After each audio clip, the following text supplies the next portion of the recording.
Hello friends, તમે second hand car કે second hand mobile વિશે સાંભળ્યું હશે, પણ શું તમે સેકન્ડ હેન્ડ સ્મોકિંગ વિશે સાંભળ્યું છે?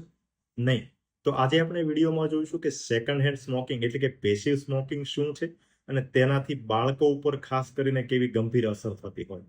તો સેકન્ડ હેન્ડ સ્મોકિંગ એટલે જ્યારે કોઈ પણ તમારી આજુબાજુનો વ્યક્તિ છે બીડી કે સિગરેટનું સ્મોકિંગ કરતો હોય અને એ જે એમાંથી ધુમાડા બહાર કાઢે અને એ જ્યારે એની બાજુમાં રહેલો કોઈ પણ બીજી વ્યક્તિ એના શ્વાસમાં ધુમાડા લે એને સેકન્ડ હેન્ડ સ્મોકિંગ અથવા તો પેસિવ સ્મોકિંગ કહેવાય. તમને જાણીને નવાઈ થશે કે સેકન્ડ હેન્ડ સ્મોકિંગ છે એટલે કે પેસિવ સ્મોકિંગ છે.